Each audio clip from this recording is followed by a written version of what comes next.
She actually said it in my own home. "You're homeless," Victoria spat, her words slicing through the soft clink of silverware and the faint hum of the chandelier above.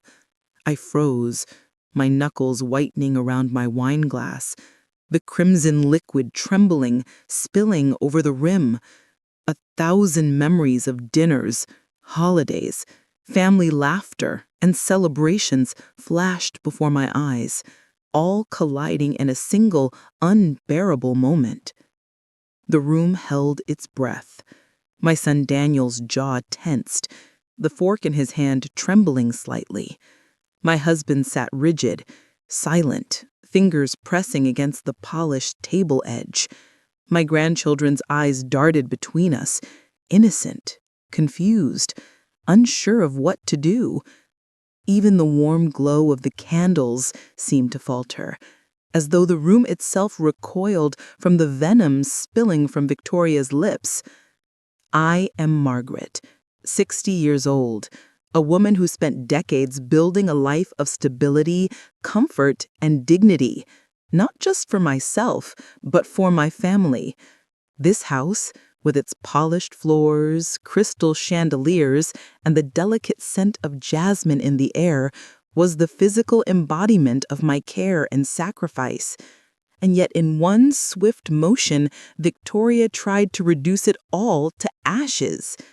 Victoria, my son's young, entitled wife, had always had a sharp edge beneath her charm. When they married 3 years ago, I welcomed her wholeheartedly, believing in her promises of love and family harmony. But over time, the subtle digs, the offhand insults, and the sly manipulations became impossible to ignore. And tonight, she had orchestrated the perfect storm. The dinner had started as any normal evening: roasted lamb, glazed carrots, creamy mashed potatoes, the aroma filling the room. Everything glittered with polished silverware and crystal wine glasses. Everything was perfect. Everything was normal. Until she struck. "You don't belong here, Margaret," she added, her voice smooth, deadly, practiced. "Not really. Maybe the streets would suit you better." My heart hammered. My knees threatened to buckle. 30 years of building a family, a home, a life of dignity, mocked in a single breath. The shards of insults scattered across the table like broken glass, cutting at my very core. I wanted to respond, to defend myself, but the words lodged in my throat. All I could do was stand there, trembling, absorbing the full weight of her contempt. Her laughter, soft but venomous, echoed in my ears. The diamonds on her earrings caught the candlelight, flashing with the precision of a predator about to strike again. "Honestly," she continued, leaning in slightly, "we all know you've been living off everyone's pity. You're irrelevant." Irrelevant. The word stung more than any physical blow. My husband shifted uncomfortably. My son's expression flickered between shock and shame, and the rest of the family sat frozen, unsure whether to intervene or remain silent spectators. Every polished surface, every elegant detail of my home suddenly felt like evidence of my failure. And then she whispered just enough for me to hear, "In 30 minutes, you'll see how little you actually matter." 30 minutes. That's all the time I had before the next phase of her cruelty, whatever she had planned, was set into motion. The clock in my mind started ticking. I could feel the tension coil around me like a live wire. I could either crumble or fight. Somehow I had to survive. Somehow I had to respond. Somehow I had to reclaim what she was trying to take from me. I sank into a chair at the end of the table, forcing myself to breathe slowly, methodically. Every muscle in my body screamed to lash out, to scream, to flee. But deep inside, a quiet fire began to burn, a stubborn, resolute flame that refused to be extinguished by her venom. Victoria smiled smugly, crossing her arms. "Don't bother trying to talk. Just sit there and watch. You'll see how powerless you really are." I glanced around. The walls I had built for decades, the memories etched into every frame, every corner of this home, they were still mine. I might feel humiliated now, but the story was far from over. I could not allow her words to define me. Not tonight. Not ever. And then it happened. A sound, a soft click from the other room. Subtle, almost unnoticed, but it shifted the energy in the room. My pulse quickened. Something was about to happen, something that would change the course of this evening, and perhaps everything after it. Victoria didn't notice it yet, too wrapped up in her performance, but I did, and I knew in that instant that this battle was just beginning. 30 minutes. 30 minutes was all she gave me. 30 minutes before the consequences of her venomous words would fully unfold. And in those 30 minutes, I had to find my way, not just to survive, but to turn the tide, reclaim my dignity, and show her that she had underestimated me. The first 30 seconds after her words felt like eternity. I sat at the dining table, hands still clutching the edge, my mind racing. Every tick of the clock seemed louder than the last, each second dragging me closer to whatever Victoria had planned next. The air in the room felt heavy, thick with anticipation. My husband's unease was palpable.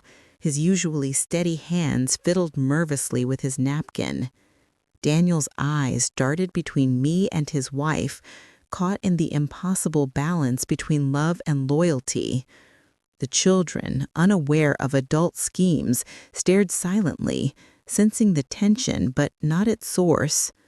Victoria, on the other hand, seemed invincible. She smirked, sipping her wine with deliberate grace, as if every movement, every glance, every word was calculated to cut deeper. "You're trembling, Margaret," she said softly. "Maybe you really are as weak as I think." Her words were a blow, but instead of shattering me, something inside me stirred, a spark. 30 years of life, of experience, of surviving disappointments and betrayals flashed through my mind. I would not allow this young woman to dictate my worth, not in my own home. I stood slowly, forcing myself to meet her gaze. My voice, steady despite the fire inside, broke the silence. "Victoria, this is my home. You may not respect me, but I will not allow your words to define me." Her laughter, sharp and cold, cut through the room again. "Oh, Victoria, still clinging to dignity. You don't have any. Everyone knows it. You're a relic of the past, useless and forgotten." For a moment, I felt the weight of the insult pressing on my chest, threatening to suffocate me. But then I noticed something subtle, a shift in her demeanor. She was confident, yes, but slightly unsteady. Her movements, though deliberate, had a tension underneath. I realized that while she was attacking me verbally, she might be hiding a secret, a plan perhaps that I could turn to my advantage. Victoria had always been manipulative, but this was different. The coldness in her voice, the precision of her attacks suggested premeditation. For months, she had subtly undermined me, questioning my finances, turning family members against me, planting seeds of doubt about my decisions. But nothing compared to this, a full-blown public humiliation in my own dining room. I thought of the sacrifices I had made for Daniel, for this family. Every birthday, every graduation, every holiday carefully planned and funded. And here she was, attempting to erase me from the story of our lives in mere minutes. Yet despite the humiliation, I refused to crumble. I reminded myself, the strongest steel is forged under fire, And tonight, this fire, Victoria's venom, was exactly the test I needed. The chandelier above cast a warm, golden glow across the room, but shadows crept along the corners, echoing the tension that had taken over. The smell of roasted lamb lingered, mixing strangely with the sharp tang of anxiety. I could hear the soft tick of the grandfather clock in the hallway, counting down the seconds of my torment and my opportunity. Victoria walked slowly around the table, eyes scanning each family member. "Look at them," she whispered, almost theatrically, "all pretending nothing is wrong, but we all know the truth. Margaret, you're alone. You always were." The words landed like a physical blow. My stomach tightened. My mind screamed, but I forced my breathing to slow, to stay calm. I had 30 minutes. 30 minutes to act, 30 minutes to reclaim my dignity. And then, as if on cue, a subtle sound from the hallway, a creak of a floorboard, drew Victoria's attention for just a fraction of a second. Her eyes flicked toward it, just enough for me to notice her slight distraction. I seized that moment. With deliberate calm, I said, "If you think words can erase decades of love, support, and hard work, you're wrong." The room fell silent again. Margaret's smirk faltered for a moment. That tiny pause was all I needed to start turning the tide. I realized then that humiliation is powerful only if we allow it to be. If we act with courage, even in the face of venom, the balance can shift. 30 minutes. It was almost up. My pulse raced as I watched Victoria, still confident, still dangerous, but slightly off guard. I knew her next move would be decisive, designed to crush me entirely. And then it happened. A knock at the door. Soft, deliberate, almost casual. Victoria's eyes snapped toward it, her lips tightened. "Who could that be?" she hissed under her breath. I didn't answer. I simply let the moment stretch, felt the tension coil like a spring, and realized something crucial. This interruption could be my chance. 30 minutes were almost gone, and in the next moment, everything could change. I looked around the room. The family, frozen in shock, didn't yet realize what was about to unfold. And Victoria, she had no idea that the coming minutes would force her to confront something she hadn't expected. Me, Margaret, standing tall, refusing to be erased. I felt the knock reverberate through the room, echoing louder than the chandelier's soft hum or the distant city traffic outside. Victoria's sharp glance toward the door was enough to reveal the tiniest crack in her armor. I held my breath. Whoever it was had arrived at exactly the right moment, but whether it was an ally or just another twist of chaos, I couldn't tell yet. Victoria straightened, forcing her smile back into place, but it didn't reach her eyes. She stepped toward the door, heels clicking on the polished marble floor. The sound was rhythmic, almost hypnotic, but I forced myself to remain calm. 30 minutes had passed, or maybe 30 minutes were nearly over, but in that short span, I realized that survival required strategy, not fury. I rose from my chair, slowly, deliberately, feeling the smoothness of the wooden table under my fingertips. My heart still thudded in my chest, but my mind was already calculating. Each movement, each word from Victoria, each glance from my son was a potential weapon or a trap. I had learned long ago that dignity was not just about posture. It was about presence, about commanding respect even in the most humiliating moments. Victoria opened the door with a flourish, expecting a new participant in her performance. But when the hallway came into view, empty, except for the soft golden glow of the foyer lamp, she paused. Her expression shifted, suspicion creeping in. "Who's there?"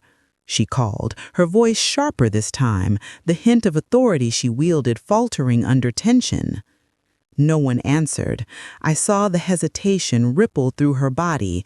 Her hands gripped the edge of the doorframe, knuckles white, as if she were preparing to defend herself against an unseen adversary.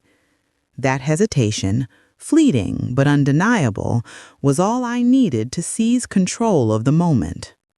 I stepped closer, letting my presence fill the room. The polished floor beneath my heels made no sound. I could feel Victoria's gaze prickling at the back of my neck, the heat of her scrutiny pressing into me like a physical force. I met her eyes directly, and something remarkable happened. Her confidence wavered. Just for a heartbeat, the venom was gone, replaced by doubt. "You thought you could break me in 30 minutes, I said quietly, my voice carrying without shouting. But you underestimated one thing. I faced worse than words, and survived." Her lips parted slightly, a flicker of surprise. My son, Daniel, shifted in his chair, his expression a mix of curiosity and caution. My husband's eyes held the smallest glimmer of hope, like a candle flickering back to life after a storm. Even the children leaned forward slightly, sensing that the tide of the evening was about to turn. Victoria's breath came a fraction faster, though she tried to disguise it with a cold laugh. "And what exactly do you plan to do, Margaret? Threaten me? Plead with me? You have no power here." I didn't respond immediately. Instead, I let the silence stretch, felt the weight of it pressing down on everyone in the room. The candles flickered, shadows danced along the walls, and the golden glow of the chandelier refracted across the polished surfaces, almost as if the house itself was holding its breath with me. Then I smiled. Not the weak smile of someone trying to appease an aggressor, but the small, sharp smile of a woman who knows her next move, who has calculated her steps and is ready to act. "Power," I said, my voice steady, "isn't given. It's claimed. And I'm not finished claiming mine tonight." Victoria's smirk faltered. I could see her reassessing, recalculating, realizing that the game was not as one-sided as she had thought. The arrogance that had fueled her earlier attack was now shadowed by uncertainty, and that uncertainty is dangerous for someone who thrives on control. I took a deliberate step closer, letting the air between us thrum with tension. 30 minutes, Victoria, I continued, my tone calm but cutting, was supposed to be enough to humiliate me. But it's not. Because you don't understand something vital. Humiliation doesn't weaken me. It reveals you. The room was silent again. I could hear my own heartbeat, strong and defiant. I could see the faint twitch in Victoria's jaw, the subtle tightening of her shoulders. Every member of my family was watching now, not just Victoria and me, but the unspoken tension that had been building for years, the unspoken alliances, doubts, and loyalties that had remained hidden. And then it happened. A sound, a faint vibration from my phone on the sideboard, almost drowned by the ticking clock, drew everyone's attention. It was a message, a single notification, nothing unusual, yet it felt like the universe was conspiring in that moment. I glanced down at the screen and my pulse quickened. The message revealed something I hadn't expected, a confirmation that Victoria's plan to completely humiliate me was compromised. Someone, an ally I hadn't anticipated, had noticed the scheme. My relief was tempered by the reality that Victoria would notice too, and her reaction would be immediate and volatile. Victoria's eyes snapped at me. "What is that?" she demanded, her voice tight now. Her carefully maintained composure cracking. I held the phone casually, letting the tension grow. I smiled faintly, almost imperceptibly, and said, "Just a reminder that the world doesn't belong to anyone who thrives on cruelty alone. Sometimes Plans unravel, even for the most meticulous. Her face paled ever so slightly. My son shifted in his seat, catching the subtle shift in balance. My husband's fingers relaxed, a tiny sigh of relief escaping him. The children blinked rapidly, sensing that the dynamic in the room had just tilted, though none could articulate why.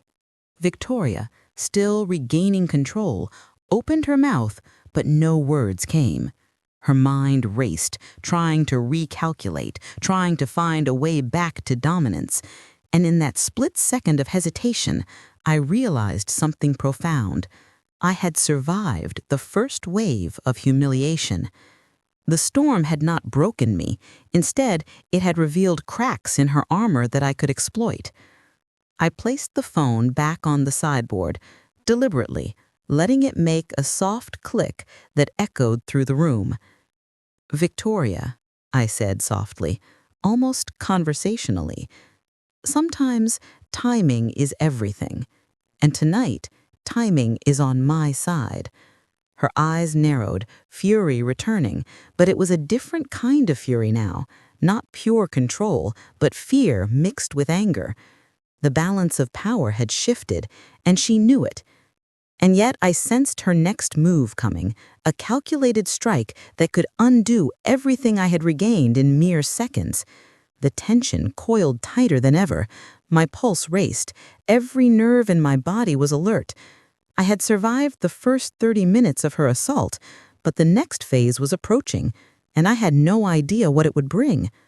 The clock ticked, the family remained frozen, and Victoria, now visibly unsettled, whispered under her breath, almost to herself, "You haven't seen the last of me." I met her gaze squarely, my own whisper of defiance unspoken but radiating. The battle had only just begun. And in that moment, I realized something crucial. Humiliation can be confronted, and when it is, strength can emerge from even the darkest corners of betrayal. Victoria's glare was sharp enough to slice through steel, but I noticed it now carried something new, uncertainty, the kind of hesitation a manipulator never expects to feel. The family remained frozen, their eyes darting between us, waiting for the next move, caught in the electricity of the room. I could feel my pulse steadying, my mind sharpening. Every insult, every move, every calculated word Victoria had thrown at me now became a tool I could turn to my advantage. She took a slow step forward, heels clicking against the marble floor, each strike deliberate, a predator circling its prey. "You think you've won, Margaret?" she hissed. Her tone carried a mixture of disbelief and fury, a dangerous combination. "You think a single message can erase what I've built tonight? That 30 minutes doesn't matter?" I held her gaze. 30 minutes is nothing, I said calmly, letting my voice fill the room. But what happens after 30 minutes, that's what defines people. And tonight, you're going to see who holds the real power. Her eyes flicked toward my phone again, lingering just long enough to reveal the tiniest crack in her focus. That split second of distraction was all I needed. I moved closer to the table, brushing past her shoulder lightly, deliberately, letting my presence assert itself. The soft swish of my dress and the subtle click of my heels echoed in the silent room. Every movement was deliberate, every breath measured. "You're proud of your words, aren't you?" I said, voice low but steady. "Proud of the humiliation you think you've delivered. But the truth is, pride without patience, pride without strategy, is fragile." Her smirk faltered. A flicker of doubt passed through her expression, and in that instant I could see the cracks. The arrogance she had relied on to dominate the evening was wavering. My son shifted slightly, leaning forward as if sensing that the tide was turning. My husband's fingers relaxed, this posture softening after the tension of the previous 30 minutes. Even the children leaned closer, sensing the invisible shift in energy that none of us could yet explain. Victoria's lips pressed into a tight line, and for the first time that evening, she hesitated. That hesitation sparked something deep inside me, a mix of relief and renewed determination. I had survived her first onslaught, navigated the tightrope of humiliation, and now, finally, I had an opening. I took a measured step toward her, my movement slow, deliberate, radiating control. "Victoria," I said softly, "you think control is about shouting, pointing fingers, and making others feel small. But control, real control, is about patience, observation, and knowing exactly when to strike, something you clearly didn't learn." Her eyes widened, momentarily flashing with a mixture of anger and fear. The careful mask she had worn so perfectly for so long had slipped just slightly, revealing vulnerability. My son leaned forward again, whispering under his breath, "Mom." His voice carried hope, a subtle acknowledgement that the balance was shifting. I turned my gaze toward the rest of the family, letting them feel the weight of my presence. I didn't speak, didn't need to. My posture, the calm determination in my eyes, and the subtle aura of resilience told the story. Years of love, care, and sacrifice could not be erased by a few cruel words. Victoria's venomous attack had failed to break me, and now everyone could feel it. The air in the room thickened with tension. Victoria's hand brushed against the table, her fingers trembling slightly. I noticed it because I had learned to read the smallest details: the flicker of an eye, the subtle tightening of a jaw, the minuscule twitch of a hand. In that moment, I realized that even the most cunning manipulator is human. Fear can slip in, even for the most calculated schemes. I moved closer to the phone on the sideboard, deliberately picking it up and letting the screen glow softly against the dim candlelight. "Sometimes," I said, my tone casual but cutting, "an unexpected message can change everything. Timing, strategy, patience, all things you underestimated tonight." Victoria's lips parted, ready to strike with another insult, but no words came. She faltered, unsure how to regain the momentum she had thought so easily in her grasp. The room remained silent, save for the soft tick of the grandfather clock and the faint hum of the chandelier overhead. Every second stretched, waited with the anticipation of what would come next. And then, just as I expected, she tried to regain control. She straightened her shoulders and fixed me with a glare, sharp and precise. "You think this little distraction changes anything?" she snapped. "You're still alone. You're still powerless." I smiled, a small, sharp curve of my lips that held years of experience, resilience, and quiet strength. "Alone?" I echoed softly. "No, Victoria. Alone is someone who accepts humiliation without standing up. Alone is someone who lets others define their worth. I am not alone, and I am certainly not powerless. And tonight, you're going to see the difference." Her eyes narrowed, a mixture of rage and panic flashing across her face. She had planned this evening meticulously, counting on my reaction to confirm her control. But every carefully laid plan of hers had been met with calm, resilience, and strategic observation. The balance of power had shifted, subtly but undeniably. I glanced at my son, catching his eye. A silent understanding passed between us. My husband's hand brushed against mine under the table, a small grounding gesture, and even the children sensed the change in the room's energy. Victoria was now aware that her first wave of attacks had failed, and that awareness terrified her more than any word she could throw. Then, without warning, she lunged, stepping toward me, a final attempt to assert dominance. But this time, I was ready. I moved aside gracefully, letting her momentum carry her forward, and she stumbled slightly, catching herself on the edge of the table. A gasp escaped her lips, a mixture of surprise and shock, and the room froze. I stood there, tall and steady, letting the moment stretch, letting every eye in the room witness her faltering. Her fury burned hot, but it was now mingled with fear and uncertainty. She had underestimated me, and for the first time, she realized the evening could slip entirely out of her control. And in that instant, I knew the coming minutes would decide everything.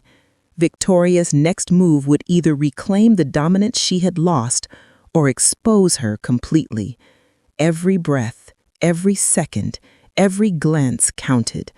I could feel the storm building, the tension crackling in the air like static electricity, ready to strike.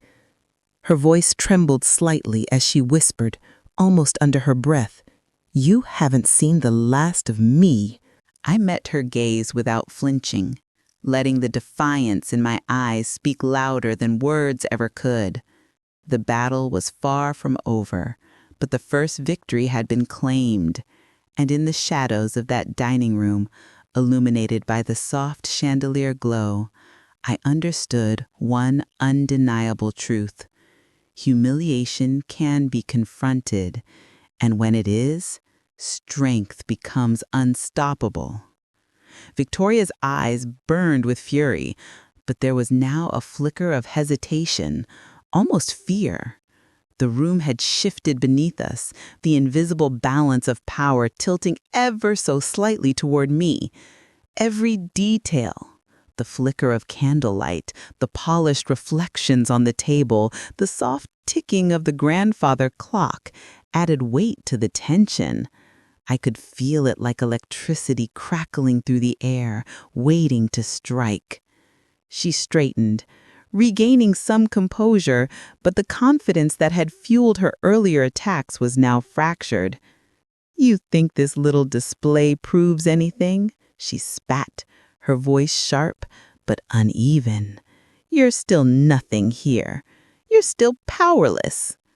I met her gaze steadily, letting my calm defiance speak louder than words ever could. "Power," I said quietly, "isn't about what you can shout. It's about what you can endure, what you can observe, and what you can turn to your advantage." Her jaw tightened. She shifted her weight, tapping a high heel impatiently against the marble. The sound was loud in the tense silence. I noticed the slight tremor in her hands, the way her shoulders were no longer entirely relaxed. Every detail told me she was off balance, vulnerable. And in that vulnerability, I found my opportunity. I turned slightly, letting my hand brush against the edge of the table, a subtle reminder that this room was still mine, that I had been here first, that every detail had been created and maintained by my care and effort over decades. "You've spent all this time planning, Victoria, and yet your plan relied on me reacting the way you expected. But I didn't. And now the script has changed." Her eyes widened slightly, realizing she had underestimated me. My son Daniel leaned forward, sensing the subtle shift in energy. My husband's fingers relaxed, a small but reassuring touch beneath the table. Even the children, sensing the change, leaned slightly closer, eyes wide. The room felt smaller, charged with the invisible tension of a power struggle that had been building for years. Victoria's lips pressed into a tight line. She tried to reassert dominance, but I could see her hesitation. Her next move would be decisive, and she knew it. I needed to be ready for whatever she had planned. Every word, every gesture, every glance could be used against me or could be turned to my advantage. "You really think you can turn this around?" she demanded, her voice quivering ever so slightly.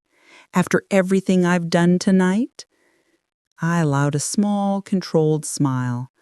"I don't think. I know." The air in the room seemed to thrum with anticipation. Every family member watched, caught in the suspense of the confrontation.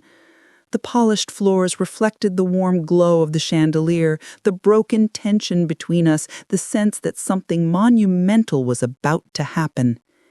Every second stretched into eternity. Victoria's next move was swift. She stepped toward me, attempting to regain control of the narrative, but this time I was ready. Years of life, of experience, of learning to read people and situations gave me an edge. I stepped aside gracefully, letting her momentum carry her forward, and she stumbled slightly, catching herself on the edge of the table. A sharp gasp escaped her, betraying the perfect facade she had tried to maintain. The family collectively held their breath. Even the children could sense the shift. The room had become a stage, and for the first time, I felt like I was the one directing the scene. Every glance, every gesture, every subtle shift in posture mattered. I moved closer to the phone on the sideboard again, picking it up deliberately. The faint glow of the screen reflected in Victoria's eyes, and I could see the flicker of doubt deepen. "Sometimes," I said softly, "it's the smallest things, the details we overlook that define the outcome. You planned carefully, but life doesn't always follow the script you wrote." Her smirk faltered, replaced by a tight-lipped, almost panicked expression. She had counted on absolute control, on my reaction confirming her dominance, but instead, she had revealed weakness while I had gained strength. Every second that passed, she realized that her carefully orchestrated humiliation was slipping away. I took a slow, deliberate step closer, closing the distance between us without aggression, radiating calm authority.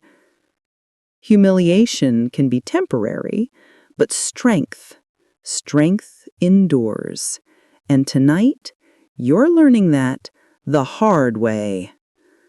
Victoria's face paled slightly.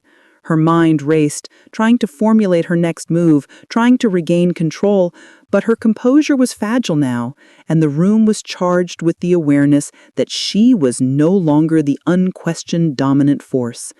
Every family member could sense it, every flicker of candlelight, every shadow along the walls adding to the intensity of the moment. And then she made a sudden, desperate move. She reached for the wine decanter on the table, intending to make a dramatic gesture, to reclaim authority through intimidation. But in her haste, the decanter slipped slightly from her grasp. Time seemed to slow. The decanter tilted precariously, the red wine catching the chandelier light as it threatened to spill onto the polished tablecloth. I reacted instantly, stepping forward to steady it, my hands steady and sure, my composure intact. The act, simple as it was, sent a silent message. I could handle crises calmly, I could act decisively, and I could reclaim control even in moments designed for my humiliation. Victoria froze, eyes wide, her lips parted, unable to mask the shock. The family watched in awe as the young woman who had sought to humiliate me faltered while I maintained grace under pressure. The power shift was undeniable. And then she whispered, almost under her breath, her voice shaking, "This isn't over, not by a long shot." I met her gaze, unwavering, and felt a quiet thrill of triumph. The battle was far from over, but for the first time, I realized that the humiliation had already begun to backfire. The storm she had unleashed was now one she couldn't fully control. 30 minutes had passed, but the evening was far from finished. I knew the next phase would test me even more, push me further, and demand every ounce of resilience I had. The air crackled with anticipation. Every heartbeat echoed with tension. And in that charged moment, I understood something vital. Sometimes the moment of humiliation is the very moment when strength begins to rise. Victoria's eyes narrowed, and a flicker of menace returned. But beneath it, there was fear, uncertainty, and a realization that the tide had turned. The next move she made would either reclaim dominance or expose her completely, and I would be ready. The room was heavy with silence, broken only by the faint ticking of the grandfather clock and the soft hum of the chandelier above. Victoria's glare burned, but now it carried a new edge: panic. She was aware, finally, that the balance had shifted. Every muscle in her body was tense, and I could see the subtle signs: the twitch of her fingers, the tightening of her jaw, the way her shoulders rolled forward in calculated defiance. But beneath all that, fear lingered. I stood in the center of the room, calm and deliberate, letting the air settle around me. Every detail mattered: the polished marble floors, the flicker of candlelight across the table, the subtle reflections in the crystal wine glasses. It was my home, my space, and tonight it became the stage for a battle she had tried to control and was failing. Her gasp, soft but audible, betrayed her surprise. The mask of control she had maintained so perfectly slipped just enough to reveal the cracks beneath. I felt a quiet thrill, knowing the first wave of her attack had not only failed, but had now given me momentum. I placed the decanter back gently and let the movement linger. "You underestimated me," I said quietly, letting each word resonate through the charged silence. "Not because you're clever, you are, but because you assumed I would crumble. And I didn't. I never do." Her breath hitched slightly. The tension in her posture increased. She realized, finally, that the evening was no longer hers to control. Every attack she launched, every word she had chosen to humiliate me, had been absorbed, deflected, and turned into leverage against her. I glanced at my son, a silent understanding passing between us. Daniel's jaw tightened slightly, and a flicker of pride crossed his eyes. He had always seen his mother as strong, but tonight, the family saw it too. Even my husband's usually reserved face held a quiet, approving acknowledgement. The tide had turned, and the room now held a new energy, one of latent hope and restrained triumph. Victoria's eyes narrowed and a dangerous glint returned, but it was different, less absolute, more desperate. She realized she had one last chance to regain the narrative before the evening's events fully revealed her miscalculation. She stepped closer, attempting to loom, to dominate, to intimidate. I didn't flinch. Instead, I leaned in slightly, meeting her gaze steadily, letting my calm defiance radiate. "Tonight isn't just about surviving humiliation," I said softly. "It's about showing that strength, dignity, and patience matter more than venom or entitlement. And if you don't recognize that, the consequences will be yours alone." Her hands clenched, her teeth pressed together. She had miscalculated. She had counted on me crumbling, on the family witnessing my supposed weakness. Instead, every gesture, every calculated step, every word had exposed her, and her panic was now visible to all. And then, without warning, there was movement from the sideboard. A soft rustle, subtle but deliberate. My eyes flicked toward it. Victoria noticed it too, her gaze sharpened, suspicion rising. That movement, that small, unexpected distraction, was about to tip the scale entirely. Her lips parted, a sharp exhale of frustration and anticipation as she realized she was no longer in control. My pulse quickened, not from fear, but from anticipation. The next moments would decide everything. Every subtle shift, every carefully planned action, every hidden truth would converge, and Victoria had no idea what was coming. The room held its breath. Even the ticking clock seemed to pause. The chandelier's glow shimmered across the table, highlighting the tense standoff between us. Victoria's face was a mask of fury, panic, and disbelief, and I knew one thing for certain. The evening was far from over, but the first phase of victory was mine. The soft rustle from the sideboard caught Victoria's attention instantly. Her eyes darted to it sharp and wary, her entire body stiffening like a coiled spring ready to strike. I followed her gaze calmly, pretending curiosity, hiding the surge of triumph behind my composed expression. Every second mattered now. Every subtle detail could shift the balance completely. Victoria stepped forward, her voice low and measured, but edged with tension. "What are you doing?" she demanded. "What's going on?" I didn't answer immediately. I let the silence stretch, letting the suspense build. The air in the room seemed to thicken, charged with anticipation. The family watched silently, caught in the spell of the confrontation, sensing that something monumental was about to happen. My son's eyes flicked toward me, asking silently if I had a plan. I nodded subtly. He understood. I reached the sideboard slowly, deliberately, letting my fingers brush over the smooth surface.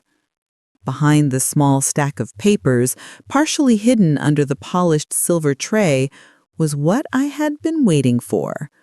A document, a subtle yet undeniable proof of Victoria's manipulations over the past months. A paper trail she had thought was invisible, now illuminated under the chandelier's golden glow. Victoria's eyes whitened. Her confidence faltered. She realized just a fraction too late that her own carefully constructed web of deceit had been exposed in front of the entire family. The venom she had poured into her words, her staged acts of dominance, all now threatened to collapse on her. I lifted the papers slowly, letting them catch the light. "I found this," I said calmly, voice steady, carrying an authority that filled the room. It's remarkable how much effort someone will put into undermining a family, and yet forget to secure their tracks. Her hand twitched as if she wanted to snatch them away, but I held them firmly, the weight of truth in my grasp. "This," I continued, "is not just evidence of manipulation. It's evidence of intent, of a plan designed to humiliate me, to erase me from my own home. And it's now visible to everyone here." A low murmur rippled through the family. My husband's jaw tightened, his expression a mix of shock and pride. Daniel's eyes were wide, processing the subtle but significant shift in the evening's dynamics. Even the children leaned forward slightly, sensing the gravity of the moment without needing to understand all the details. Victoria's lips pressed into a thin line. Her composure, already fragile, began to crumble under the weight of exposure. You had no right," she hissed, the anger in her voice battling with a rising panic. "These are private." I looked at her steadily, meeting her gaze with unwavering calm. Private? Perhaps, but morality, respect, and truth are never private. You chose to act publicly with venom and manipulation. Tonight, that choice is on display, and so are its consequences. Her hands trembled slightly now, the mask of dominance slipping entirely. Every carefully chosen gesture, every deliberate word, every attempt to control the room had been met with patience, observation, and strategic resistance. And the result was clear. Her facade was cracking. I turned slightly to face the rest of the family, letting the weight of the papers and the truth they represented resonate. Sometimes, I said softly, the people who appear strongest are the ones most afraid of being exposed. Tonight, fear has revealed the truth, and strength, real strength, has been steady all along. Victoria's eyes darted frantically between me and the family, searching for some sign of us allegiance, some sign that her narrative was still intact. But the room was calm, attentive, and watching her unravel. Her dominance was gone, replaced with uncertainty and dread. You can't. But I didn't let her finish. I held up one sheet of paper, letting the soft reflection of the chandelier illuminate her carefully hidden misdeeds. You thought 30 minutes would be enough to humiliate me. You thought words could erase decades of care, love, and effort. You were wrong. And now, everyone can see it. Her breath hitched. The quiet click of her heels against the marble floor seemed louder than ever. She realized that her plan, her orchestration of humiliation, had failed spectacularly. Every insult she had delivered, every word intended to wound me, now hung in the air like evidence against her. The tension in the room was palpable. Victoria's face shifted rapidly: anger, fear, disbelief, and finally, resignation. For the first time that evening, I saw her unsure of what to do next. The aura of dominance that had carried her through every family gathering, every whispered manipulation, had vanished. I felt a quiet sense of triumph, tempered with awareness. The battle was far from over. Victoria might strike again, desperate and unpredictable. But for now, the momentum had shifted irreversibly. Every glance, every movement, every breath in the room testified to the shift in power. You underestimated me, I continued, voice low but firm. You believed words could erase decades of love, care, and effort. You were wrong, and now everyone here knows it. Daniel's expression softened, pride flickering across his face. "Mom," he whispered under his breath, almost in awe. The room felt smaller, more intimate, yet charged with the tension of the unfolding confrontation. My husband's hand brushed mine under the table, a quiet gesture of solidarity, while even the children's eyes widened, sensing the magnitude of the moment. Victoria's shoulders tensed, and I could see the conflict in her eyes. Part of her wanted to continue her attack, to regain dominance, but another part, the part she had tried to hide behind arrogance, knew the truth had been exposed. She had no allies left in the room, and her careful orchestration had unraveled before everyone's eyes.